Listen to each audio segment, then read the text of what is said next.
Hello, everyone. You're listening to Heart Healing Conversations with Dawn and Janna. Every week, we pull back the curtain on the things that weigh us down and explore the tools that lift us up. From vulnerable stories to practical wisdom, we're diving deep into what it means to live wholeheartedly. Let's get into today's conversation. Hey, Dawn, how are you doing? Hey, Janna, I'm pretty good. It's been an interesting week for me over here. Um,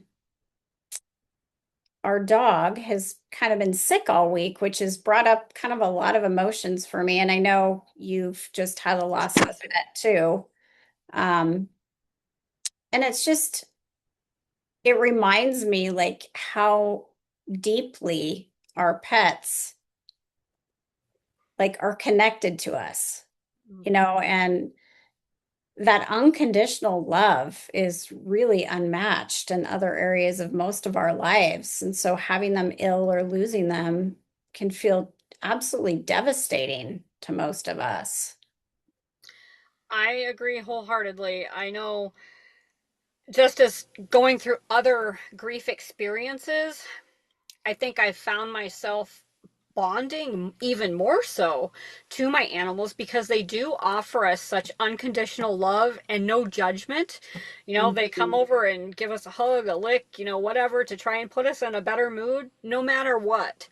And they're always there as our companion. I know it's been a couple weeks ago now, but we lost our littlest Chihuahua guy, and that was really hard on especially the kids because that's been one of their siblings, so to speak. He goes everywhere with us, he walks with us, he travels with us, and so especially with his, he got super sick just suddenly and had to have surgery, and then he didn't really make it after surgery, and that was a really fast and unexpected loss. We didn't even have a chance to say, "Hey, he's sick. Let's hope things get better." And so it's been a lot of work, especially on the kids' side, kind of walking them through the process of it's okay to be sad. Let's share some stories about him. I know one of my favorites with, talking with my son especially is, asking him what are some of your favorite memories of him? Tell me one of your favorite times of walking him or, where he made you laugh the most. And just getting them to actually talk about it instead of hide in their bedrooms and just cry by themselves.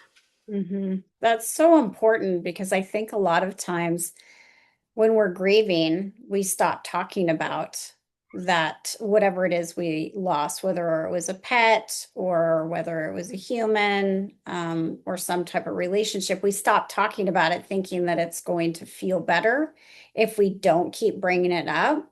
Mhm. When the truth is, like, we need to process those emotions. And so, like, what you're doing is perfect because you're modeling to your kids being emotionally honest, which is allowing them to do the same thing, and asking those questions, you know, allows them to talk about what's on their heart versus keeping it stuffed inside. And I think that's where we end up with so many problems in the future because we keep that stuff pushed down. And then in the future, when we have a similar loss, it reminds us of that original loss and the deep pain that we experienced.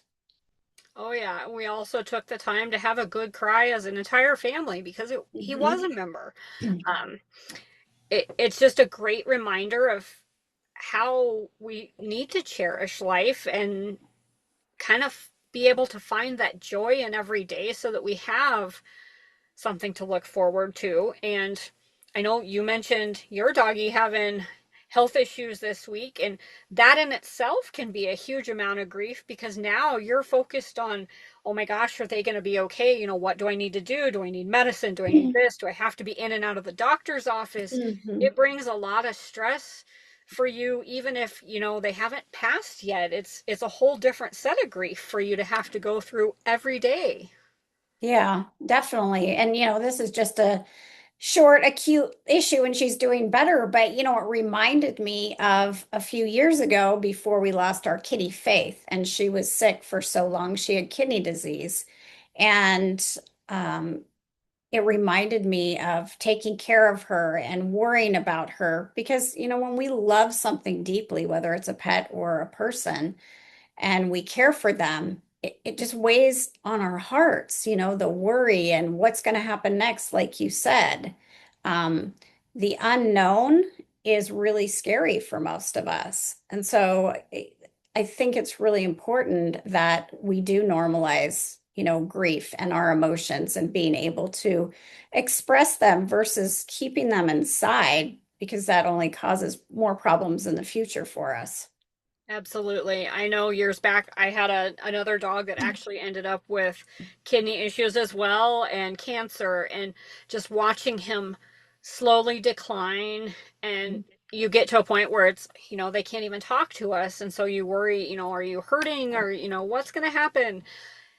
It's a different side of it, and then when you come out on the other side of it after they have passed, it becomes a, well, nobody's going to understand my grief in this because they're going to say it was just a pet. It doesn't add up. Correct. It's not your mom, it's not your child, it's Mhm. just a pet. It's okay. And I know another Yeah. one of the big ones people do all too often is, we'll just go get another dog. Hmm. Yeah. And that really minimizes our grief Hmm. because we can get another dog or another cat, but it doesn't replace the one we had. That's like saying you lose your mom, so go get another mom. That's not possible. You can't do that. Hmm. Every relationship is unique and we need to cherish each one. And also, by trying to replace one loss with another, then we're not allowing ourselves time to heal before we get something else. Can our heart be completely open when it's still hurting over the last loss? It's kind of like uh when we have our first love in our life, right? And our heart's really open and then we get hurt and then the next relationship we step into, our heart's a little bit more closed than it had been. And so that relationship doesn't have the same intensity or connection because we don't want to be hurt again, so we're protecting our heart. And the same thing goes with animals. Hmm. And so I always encourage people to make sure that you really process your emotions and do some healing before you get another animal so you can fully love them.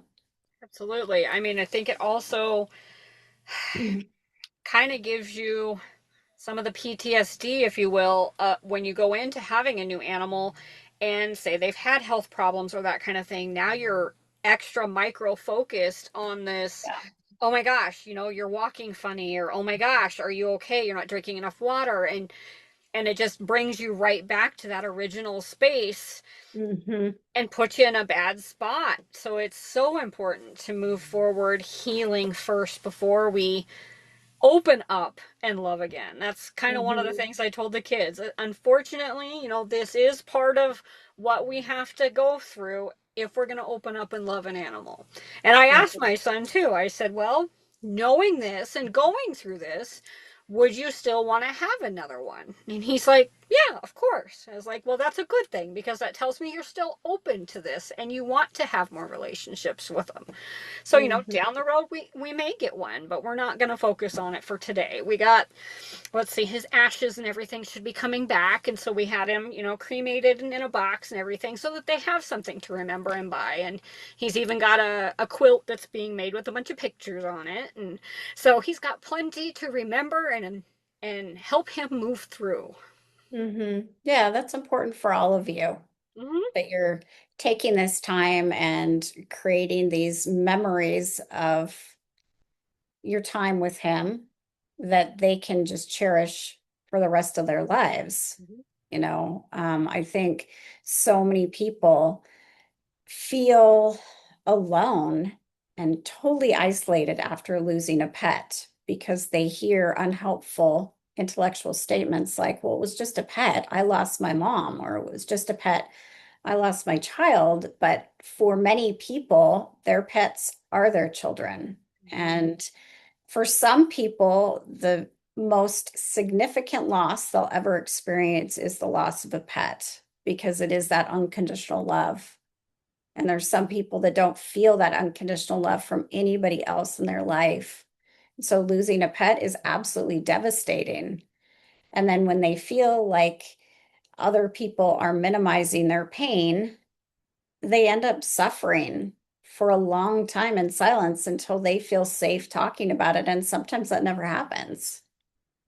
I think that's also a good reminder that in any form of grief that we're feeling, it's important to not compare our losses, Hmm. because what really hurt me may not have been so bad to you, or you may not Right. have had anything to even have any idea how I felt. So you don't really, Mhm.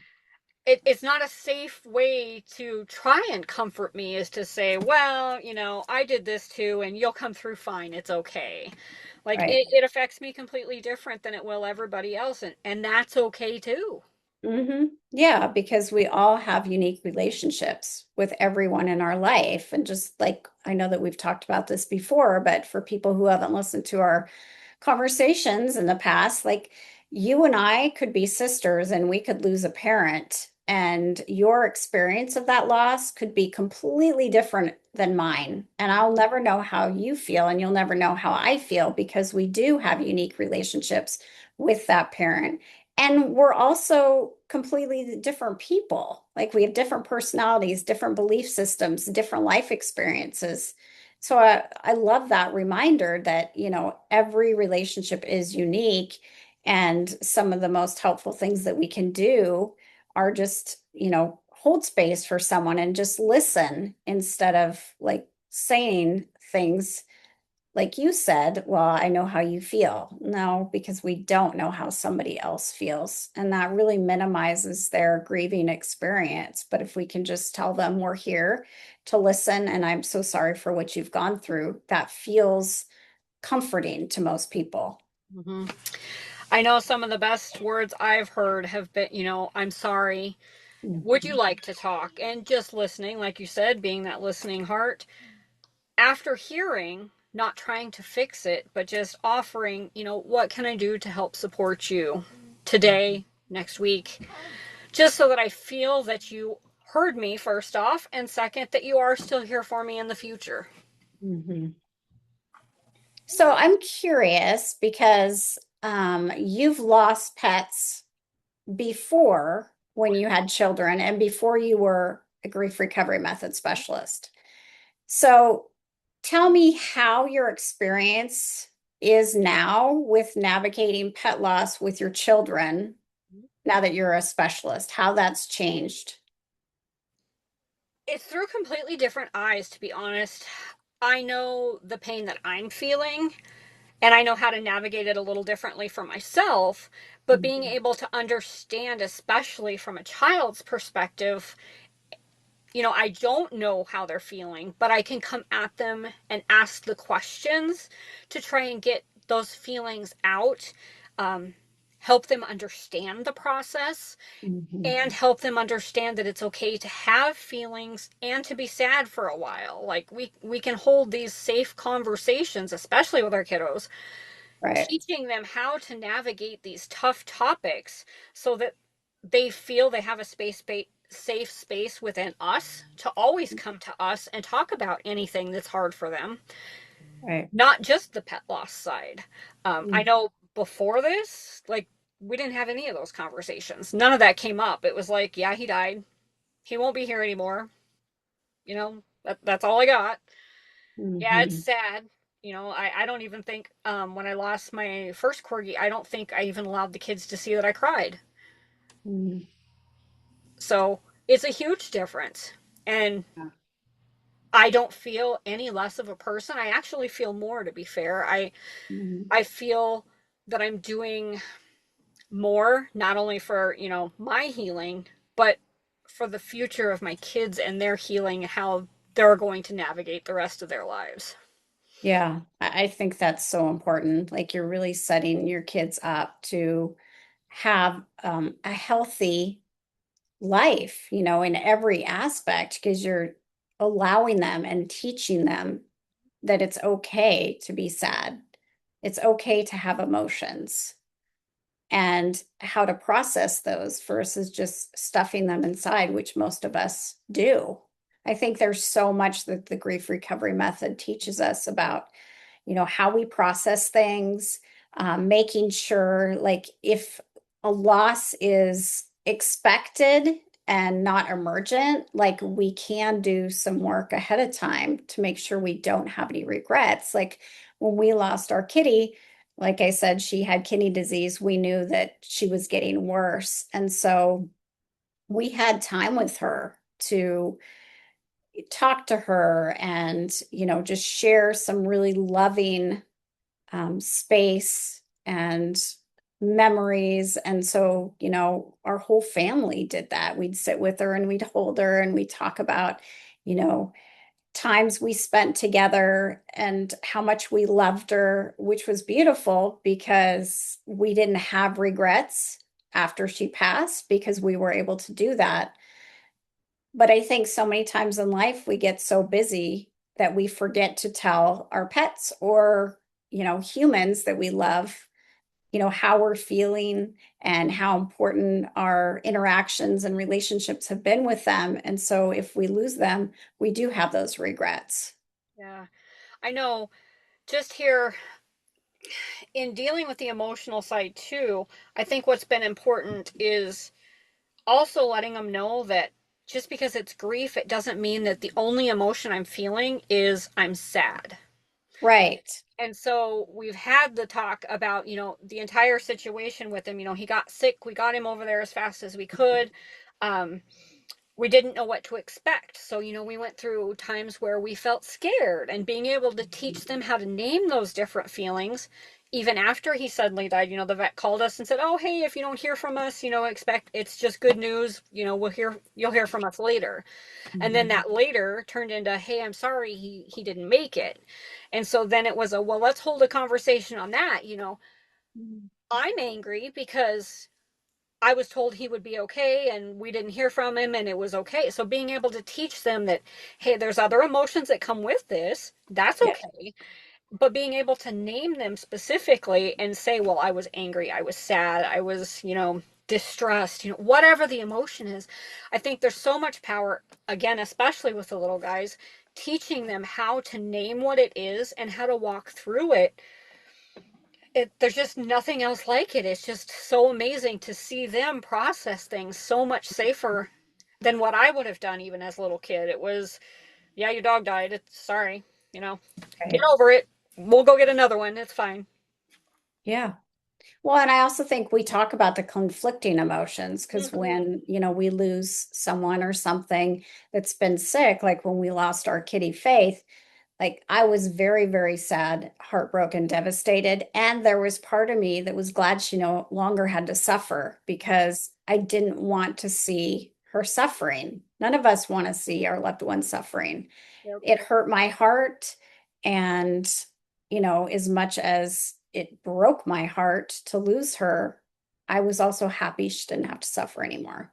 Yes, I know for us, that was one of my kind of unmet expectations with this too, was, when a puppy is sick, my first guy, I was able to be there with him at the vet, when we had him put to sleep, holding him, telling him we cared for him.